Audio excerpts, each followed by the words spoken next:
Let's see. Yeah. Hi, this is Alan, and this is a discussion on targeted individuals and under the phrase of why are we targeted? What are some of the options, some of the ideas that other targeted individuals have as far as why did this happen to us or to other people in the targeted community?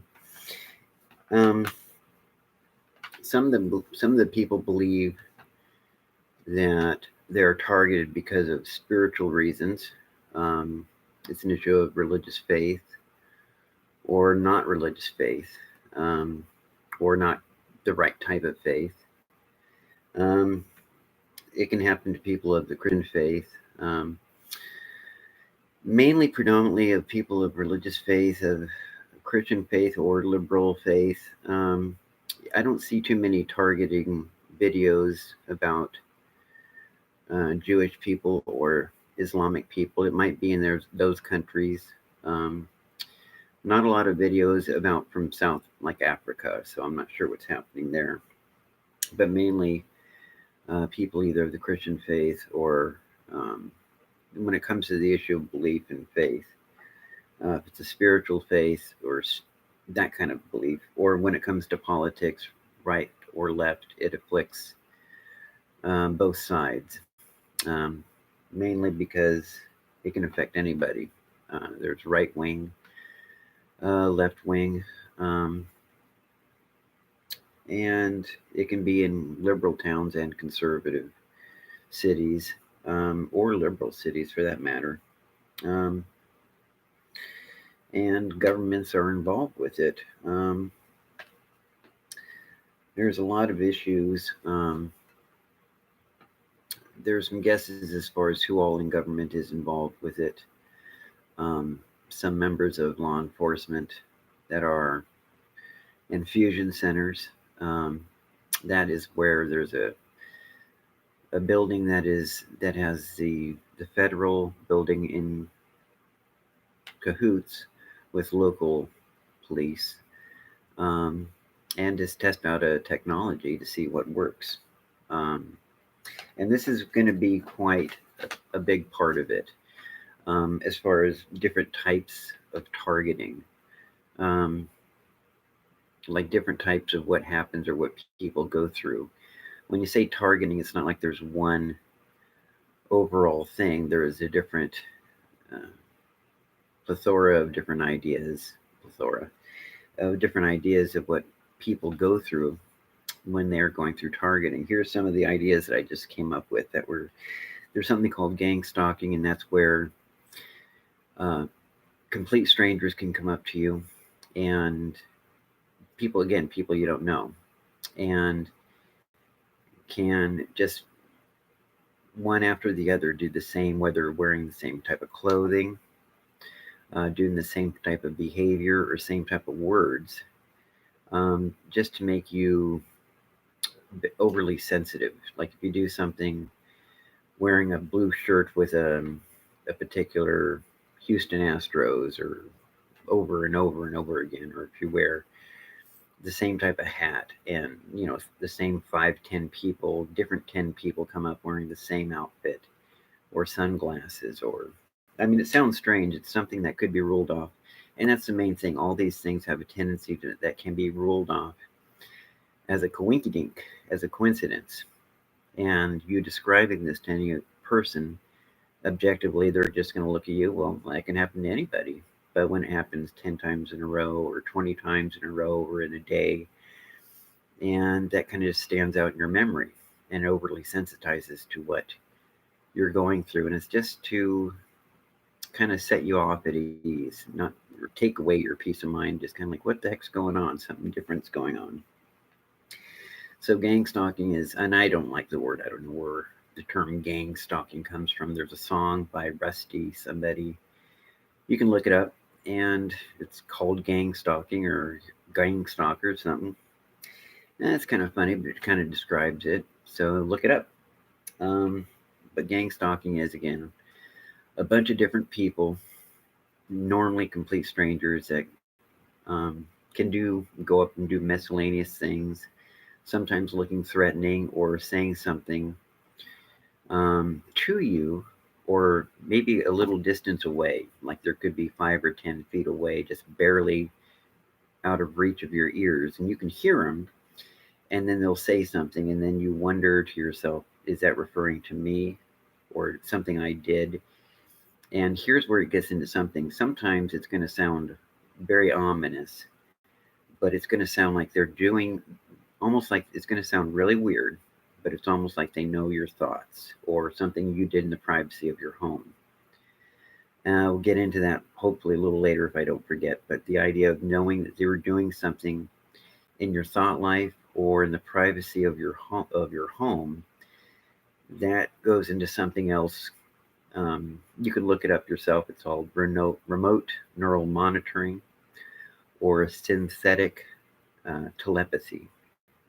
As weird as that sounds, telepathy is the ability to read someone's mind. And you can look at those terms up, remote neural monitoring or synthetic telepathy. For years, under psychic research, the Journal for Science, the Society for Psychic Research, has tried to do that with psychics, and most of them come out frauds, but it's been an issue of whether there's things like ESP, psychic abilities, reading minds, and all that. From Houdini, before Houdini and after Houdini. J.B. Ryan from Duke University was real big on that. The Soul Experiments, SOAL, was big on. I think he was part on mind reading, but there was a whole journal on describing it. And they're not dumb people. They're very smart. Some were Nobel Prize winning people that are believers in psychic ability. And Josephson was a physicist, I believe, and he was a proponent, a believer in it. But anyway, we're talking about synthetic telepathy. We're not talking about the normal ESP that psychics do at seances and things like that, or Gene Dixon, or we're talking about a technology that people like Russell Targ, known for remote viewing, people who think they have the ability, and I don't know the technological about this, but who can, in their imagination, see something in the distance, even if they've never been there before. Anyway, I won't go into that. That's something different. I'm talking about synthetic telepathy and or ESP mind reading, and people like Russell Targ, who helped build mind reading machines to help the CIA and the government at Stanford. They were studying this at Stanford University. And normally this stuff gets debunked by great magicians like James Randi and a lot of the people from SciScop, Center for the Scientific Investigation of Claims of the Paranormal. And they do a lot of debunking, especially when it comes to this kind of stuff.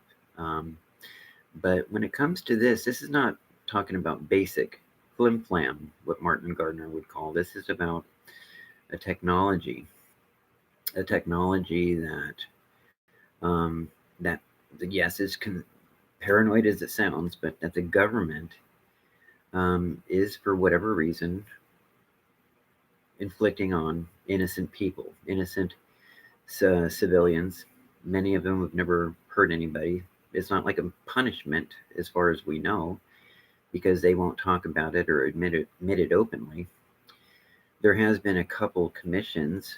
One was in 2011 under President Obama. It's on the internet. You can look it up by. It was headed by Amy Gutman of the University of Pennsylvania, and other people. And there's different people that are involved in it. Somebody from Homeland Security, that kind of reminds me of the producer of the TV show Homeland. It's got a similar name, but you might want to look into that. Anyway, there's a bunch of people from different universities that are trying to look into the subject of what they call targeted individuals. And another thing is, what was that? Part of the street theater is something to do with cars.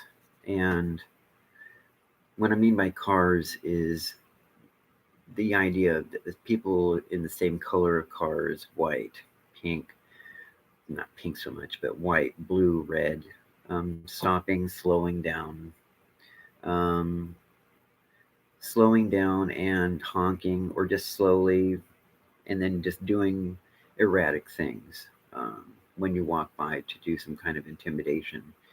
Uh, to me, I think it's interesting when they do it. It used to just throw me, but now it just kind of, yeah, honk if you want. Um, Sometimes police cars will do it. That's happened just a couple times, but that part hasn't been too menacing. One time it was like 6 or 7 police cars all at once, and to me it was interesting. Um, but so that'll happen. Um, so cars will do it again with gang stalking. I had one instance of gang stalking, or I should say street theater, when I was at the depot, the bus depot here in Salem. And all the people, probably about 15, 20 people, stopped me from what I was doing and suddenly had their phones out and making facial gestures. And my friend from high school, Greg, was on the bus and stopped me. And we're talking, and I was shell shocked. I didn't have the right reaction. I didn't know what to think. I I normally don't try to look for attention of any sort, and then suddenly this kind of attention comes, and you're just left speechless. Like, what do you do? What's the right reaction? School or people don't, do you yell? Do you hit somebody? Do you freak out? And that's a big part of all this stuff is to see your reaction. What are you going to do in the situation? And it's to find out your reaction in anger, fear, fight or flight or freeze. And a lot of my reaction is freezing. Um, uh, when it comes, because you just don't know what to do. Cuss people out, punch somebody. Um, but normally at this level, this phase of it, you don't know it because you've never heard of things like targeted individuals. You never heard of it. It's not like the TV talks about it much. You might have heard of it on a conspiracy website or, um, oh, what was it? Alex Jones or something. I used to like watching him sometimes, but it's not like CNN or Fox News or Young Turks or you know Galvin McGinnis and the whatever boys they were called. Um, Talk about it much, but anyway, gang stalking and street theater. It's where street theater, people suddenly start doing, 10, 20 of them start doing crazy, absurd things all at once, like 10, 15, 20 people, normally with their phones up, like it's all pre planned. And that's the thing, it's all pre planned, and you're walking into it like it's a candid camera moment. And to see your reaction, and are you going to flip out? What are you going to do? And you're just left stunned, like, what the hell? What the hell just happened? And you're just like shell shock. And anyway, that is what is happening. So hopefully, just by talking about it, somebody will be able to understand. Oh shit, yeah, that's what happened to me. Yes, that's exactly. A bunch of people did something with their videos out, and that's part of what's going on. It's a government thing. They're trying out on people to shake them, freak them out a little bit, and leave them wondering what the hell just happened to me. And that's street theater. There's gang stalking and street theater. The cars thing we went through. There are some other things that go off into other aspects. I'm kind of doing an overall overview of some of the basic things. I'll try to make other videos. There's some other things you can look up. There's Ella Free on YouTube. There's Ramola D. She interviews a lot of people on this subject. Sherry's Reviews does a lot. Future Knowledge. Uh, there is a chat for Vulcan Wolverine. Vulcan Wolverine. He has a good online chat video. This is all for people who are wanting to discuss their issues or look more into it. And Karen Horton from Europe. They're having the same thing over there in Europe. And this has been going on for at least 10 to 15, 20 years by some estimations.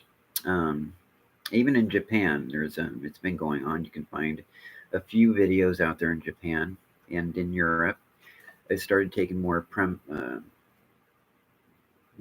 attention grabbing, getting revealed since around 2010, 2011, 2012.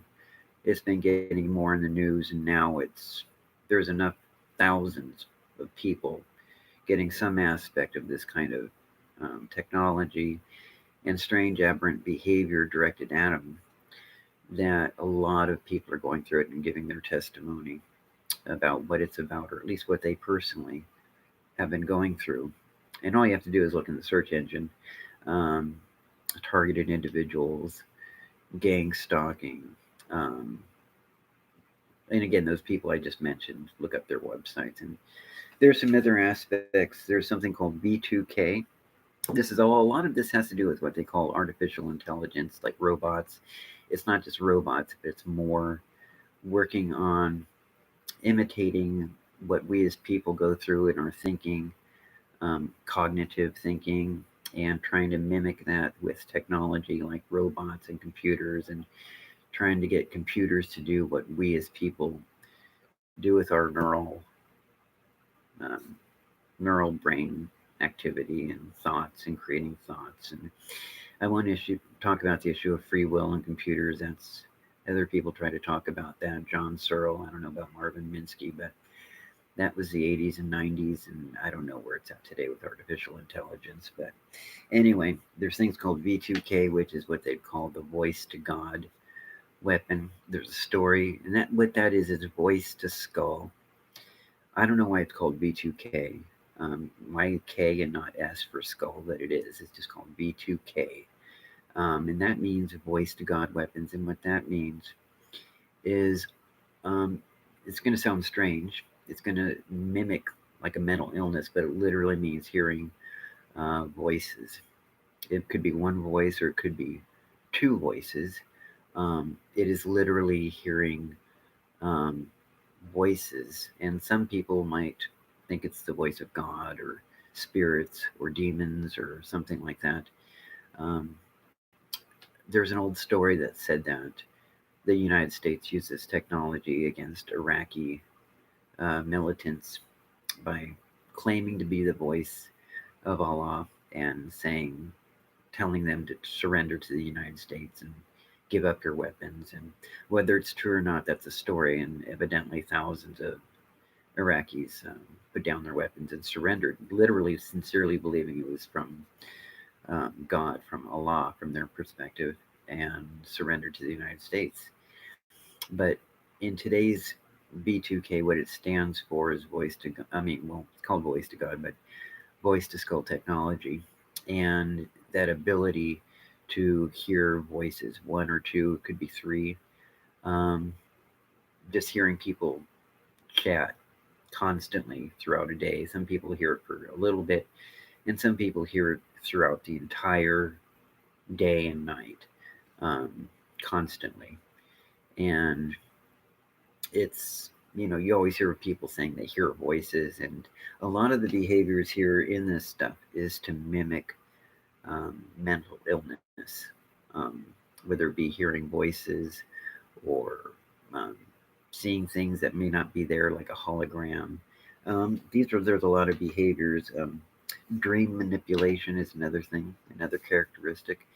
Having dreams that normally are aberrant to your normal type of dreams. I mean, it's the idea that there is a technology that will actually be a wireless technology to where they can, through a disc on their end or something, can actually introduce something into the neural brain waves. I don't know if it's memory synapses or I don't. Neurology is not my specialty, of course. I only read like two books: John Eccles and Karl Popper, The Self and Its Brain, and Charles Sherrington, his teacher, but that was in the 60s and 70s, and so I don't know much about neurology. Um, anyway, The Self and Its Brain by Karl Popper. It was an argument for dualism. Um, and the free anyway, it's another issue. So dream manipulation and thought manipulation, using this technology, putting thoughts in your head and sometimes the idea that it's such a subtle, quiet thought that people will think it's their own, or a thought from God or something, and it's just like a barely a whisper to where it can be um, diagnosed or missed as far as being their own or a mental illness. Um, and some people even have what they'd call, well, I guess, electric shocks, which is um, literally the idea of having um, a shock, like an electronic jolt, like a punch right to the stomach, or just out of the blue. It could be while you're sleeping and suddenly, just you feel. I've had that myself, and it's not like there's anything that would um, cause it. It just happens out of the blue, as if somebody on the other end has a remote control and pushes a button, and then you just know you feel it, and it just happens that quickly. Um, like with uh, the weird thing about synthetic telepathy and the V2K, this is gonna, haven't experienced it myself, and I know it sounds. I'm the first one to say if somebody told me this and I didn't know about it, it'd make me scratch my head and think, do I need to move closer to this person or move away? But having experienced it myself and totally understanding the skepticism of people who haven't experienced it, totally understand. Um, but for the people who experienced it, it's not like a one-time thing, like seeing a UFO or like a miracle. It's for the people where it is a constant thing. We know it's not the voice of God or a spirit or a demon. It's because the people, it's just people. After a while, it takes an effort to do what they do, and it's wouldn't be easy work to be talking to somebody, even with a script. Um, Talking to somebody, it's normally derogatory, negative comments, very negative, even to the point of harm, telling people they're a bad person, to sometimes even really horrific thoughts. And it's very much a negative campaign to test out um, how much influence will it take to break a person. And it's not for the better, it's for the worse. And that's for whatever reason. Our military, you can look this stuff up, um, B2K, um, synthetic telepathy, and it's normally done for a negative purpose to see how well their technology is working. They do a lot of good things with this technology, um, a lot of really good things, but for whatever reason now, and it takes a lot of guts for them to do this out in the open for 10, 15, 20 years, even having in 2011 a White House commission under President Obama, um, to do this out in the open, because this is not like 50 years ago under the Church Commission where they were talking about MK Ultra, V2K. Well, not V2K so much at that time, but MK Ultra and some of the things that our government has done to people, bad things, the Tuskegee experiments, um, the first MK Ultra where they were having prostitutes give um, some drugs to some Johns. That was part of it, and watching him trip out and seeing what were the effects of this. I mean, it certainly wasn't for the benefit of those people taking this. But anyway, during the Church Commission, and I don't know if it was 74, 75, 76, somewhere in that area, describing some of the things that the government has done to people. Anyway, do you think 40, 50 years ago, they learned their lesson? It was out in the open.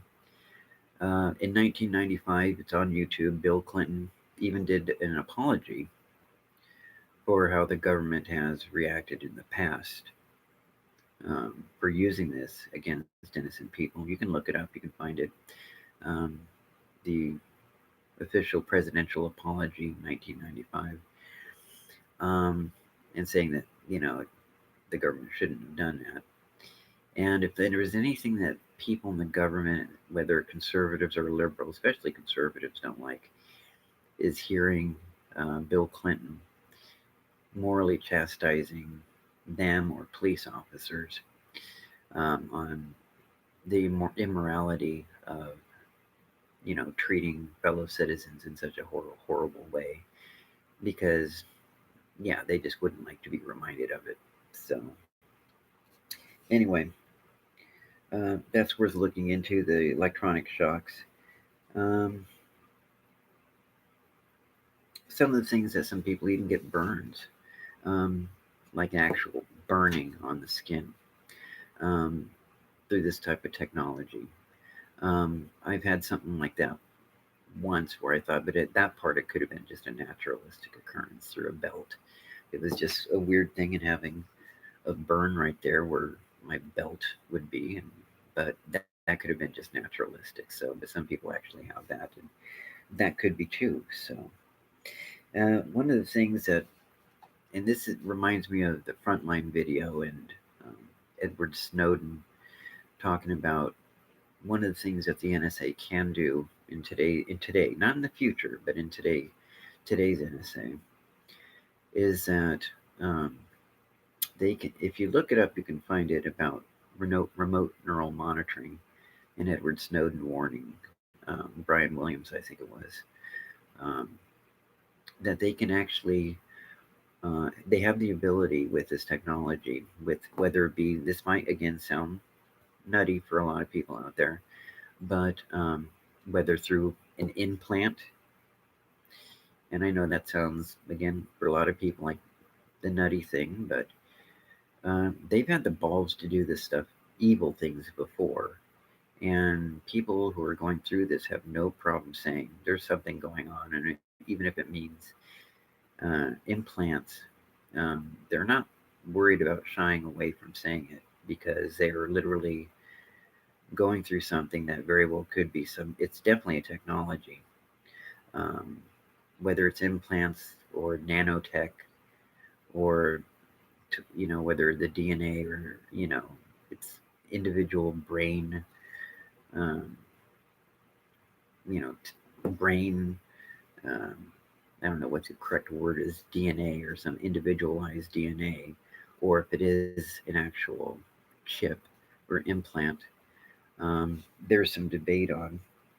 Um, but anyway, with Edward Snowden, he was saying that the NSA, today's NSA, actually does have the ability to look at your thinking process as you're thinking, you're thinking, while you're actually thinking and making a mistake, like typing something on your computer, and then looking how you change, make a mistake, recover, um, you know, backspace, your brain process of correcting a mistake. And that the NSA has that technology to watch you as you do it. And I don't mean from just the computer, but through their technology from the inside of your actual neural processes, whether through memory synapses, or I don't know. Again, not a neurologist, not John Searle or anything like that. So, but anyway, that's just a starter on some of it. I'm going to, a lot of this is again to mimic mental illness, so that when people do complain about it, it is designed for the very purpose of making a person sound nutty, to make them sound mentally ill, and throw them away and lock away the key, and it's done to innocent people who have never hurt anybody. But sometimes, even in today's day and age, where they've done this and said they're ashamed of what they've done in the past, evidently they're not ashamed, because they're still doing it today. There's been things in rallies in Portland, Sacramento. Um, Ella Free had it. Mola D's been promoting all the.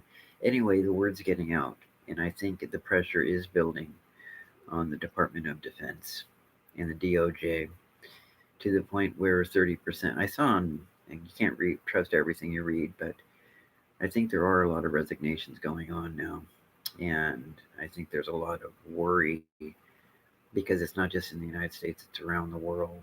And 70 years ago, they didn't have the internet where we could talk to each other and form groups and talk to each other.